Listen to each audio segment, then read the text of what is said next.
evening. Our position regarding Lebanon has always been very clear. We would prefer a diplomatic solution.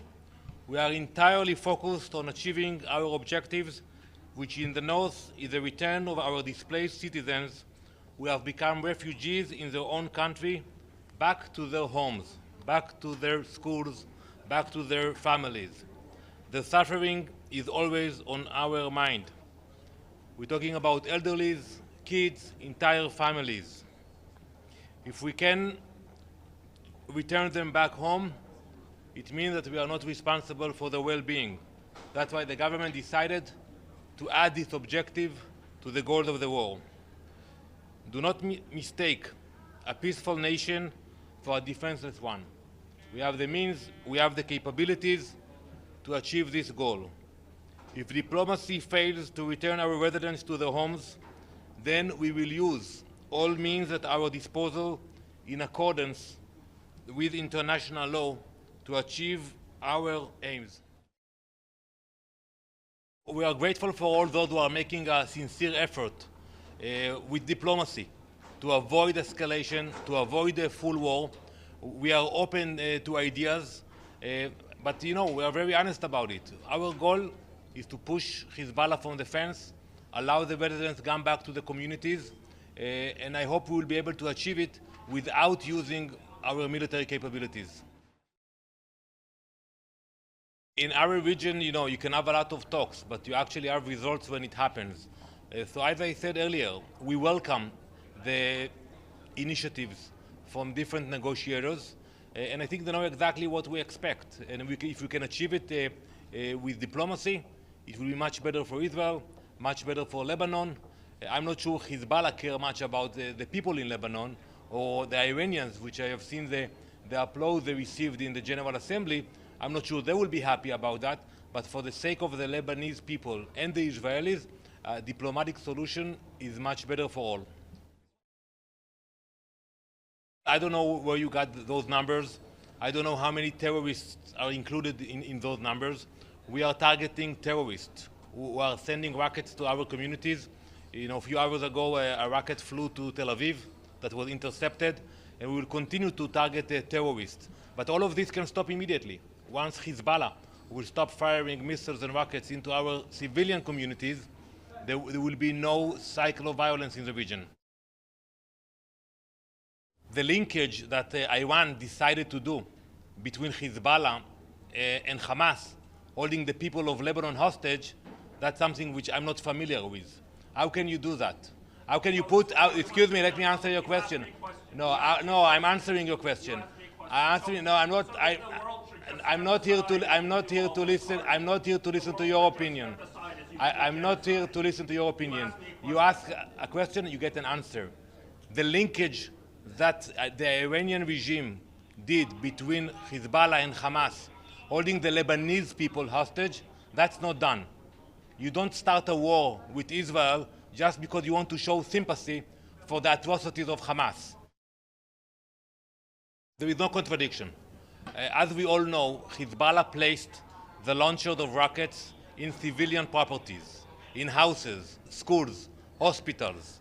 Once we know about the whereabouts of missiles and rockets, we target them. And excuse me, I know you are very excited, but you ask questions to receive answers. So I'm answering your answer. If someone knows that he has in his basement or is in rooftop a rocket launcher, he should move out. Because we know also about the whereabouts of the Hezbollah launchers in southern Lebanon. So if they are worried about it, they should move out. But I think the end for the cycle of violence is for Hezbollah to stop its aggression. It's very clear. Regarding northern Lebanon, I want to bring you back to Resolution 1701 that was adopted here in this Council in 2006. We support Resolution 1701. That's what I will tell my colleagues today. We don't have to invent the wheel. You have the resolution in front of you. It is about time to implement it. And it's very clear. It calls for the presence of the Lebanese military in the border with Israel and not the Hezbollah militias and terror group on the border with Israel. Absolutely. Absolutely. And I would add to that. I would like to see a ceasefire and the return home of Israelis to their homes in the north and southern Lebanese to their homes in southern Lebanon. That's what we all want to achieve. It will happen either after a war or before a war. We hope it will be before. Thank you very much. Thank you. Are you still expecting your Prime Minister tomorrow? Yes, the Prime Minister will land tomorrow morning here in New York, and he will address the General Assembly on Friday morning. Thank you very much. Will he meet with the Secretary General? Not as of now. No. Thank you. Over the past week, Israel has been conducting precise strikes in Lebanon against Hezbollah's command centers, launching sites, missile and weapon stores, and their leadership. On September 20th, we targeted Hezbollah terrorist leaders during a meeting where they were planning a second October 7th. Hezbollah has made it clear, given the chance, they would storm our borders, infiltrate our communities, murder, rape, and take hostages back to their dens of horror. Yet, the Security Council, the Secretary General, some UN officials, and even UNIFIL commanders can barely bring themselves to mention Hezbollah. Listen to all the statements, like you cannot mention this word. Hezbollah, the internationally designated terrorist organization that began this conflict and acts in constant violation of UN Security Council resolutions. For years, we have been clear. We fully support Resolution 1701, like the Prime Minister just mentioned. We support the resolution, and we support its complete implementation. For years, we have sounded the alarm over Hezbollah's blatant violations. For years, we have provided undeniable evidence of their military buildup, yet our warnings have been ignored. The time for half measures is over. Resolution 1701 must be enforced in full, without delay. And I remind you, it says that the Lebanese army will be on the border with Israel, not Hezbollah. Perhaps some of you have forgotten how this started and why we must defend ourselves, but we have not. And I make this declaration here today to remove any doubt. Never again will the Jewish people hide from the monsters whose purpose in life is to murder Jews.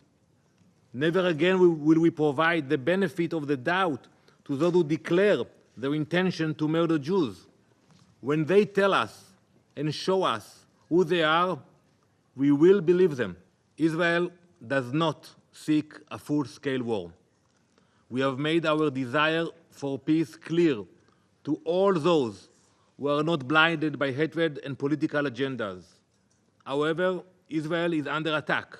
Every missile fired by Hezbollah, every drone launched by Iranian proxies, every act of terror on foreign soil traces back to one source, the Islamic regime of Iran.